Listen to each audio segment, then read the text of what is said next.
Hi guys, welcome to my channel. I'm Lisa and I'm a wife and a mother to a 2-year-old daughter. We as a family moved to Central Asia permanently, and at the moment we are in the process of figuring out how to do life here. Today I want to talk with you about the topic what to pack when you are moving abroad, especially into a developing/emerging country. I realized that the title of this topic is very ambitious because there are many components, a lot of aspects to it. However, I just want to take you along the journey that we took before we came here, and I hope that it will inspire you and help you in your decision making.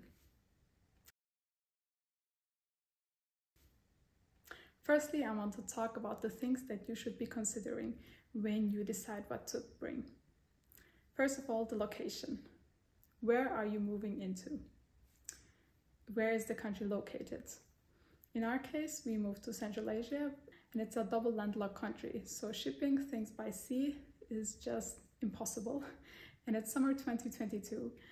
The political situation of the world is just very unstable, so we didn't want to risk shipping our things by land. So we decided to take everything on the plane with us. Think also of the infrastructure of the country you are moving to, the power supply there, the water, the roads, etc., their availability, the quality, the affordability, all of that you should also be considering. Maybe you need some added equipment, or maybe you want to leave some of your gadgets at home because they won't be of any use in the country. Secondly, the budget. How big is your budget for this move? Is a company paying for your move, or do you have to pay for it? In our case, we paid for our move, so it had to be as cheap as possible. Next, the duration of your stay. How long do you plan on staying in the country? Is it only for a couple of years, or is it for a longer period of time? In our case, we want to stay in this country as long as possible, so we also made the decision to take things with us that are important for us in creating a home. Next, the lifestyle. What kind of lifestyle do you see yourself having in the country you are moving into? Do you want to continue with the lifestyle in your home country, or do you want to adapt to the local culture? Again, in our case, we want to adapt to the local culture as much as possible, but we are also realistic enough to know that we will miss some of the comforts of our home country. That also influences the decision of what to take with you. Next, the personality, your personal needs. Are you a single? Are you married? Do you have kids? How old are your kids? All of that influences your decision in what to bring. What I would really advise you to do is to visit the country before you move, just to get a feeling, just to see what is available in this country. We visited this country, we visited Uzbekistan before we moved, and it helped me tremendously in deciding what to bring with us, just to see what is available and how much it costs, and to make the decision, is it worth it to bring it, or is it better just to purchase it once you land? In the light of the things that you should be considering, I made all my decision in what to bring. And again, that's very personal. So I'm just gonna take you along how I personally made the decisions, what was important for me, hoping that it will help you and inspire you. So my biggest desire was to be able to create a home in our new country, which means to bring small touches that remind you of your previous homes. So we just brought a set of bed sheets, a set of towels, things that you also use in your day-to-day life. We also brought some small decorational things, and also some pictures to hang them in your flat. These little things that make a house into your home. That was important enough for us to bring these little things with us. Secondly, we brought the things that we use daily. Things like all our kitchen stuff. Before moving here, we lived in furnished homes for a few years, and I really missed my kitchen stuff. All of that was packed in storage, and I knew, okay, the things I've missed, I will definitely be taking with me. That was my food processor, my good kitchen knives, my Tupperware, some of the pans, and yeah, these things that Just again, make a house into your home, make the kitchen into one that you really enjoy. Also just other things like the paper cutter or the office things. I need them, I use them very often.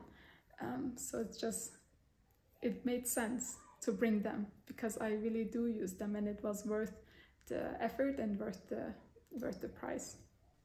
Next up, the things that you enjoy. That's very important to bring things for recreation. That can be hobbies that you have, it can be craft supplies, books.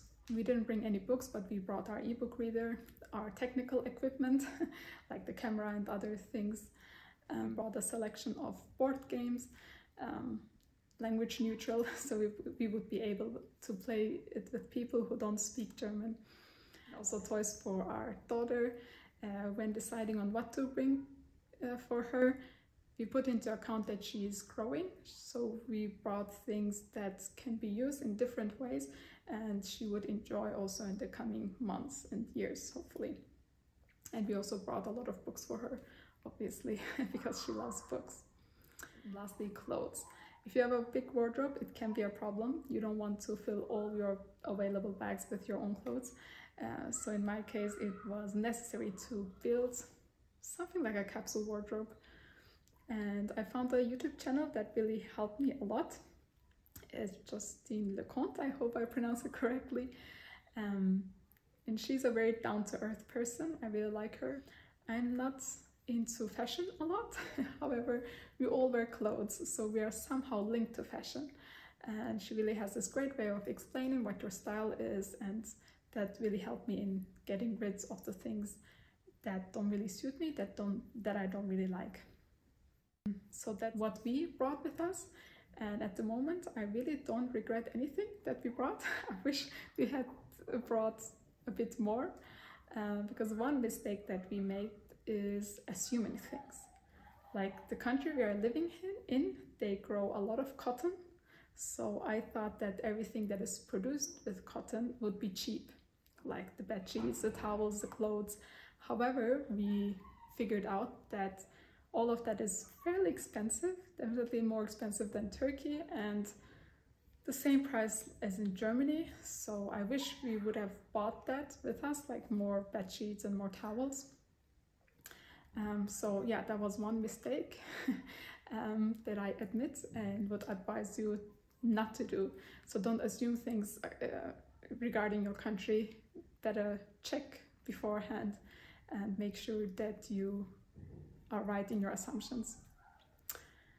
And one last advice that really helped me a lot in this whole topic of what to keep, because we all have a lot of possessions, and a move, especially abroad, is a great opportunity to declutter all your possession.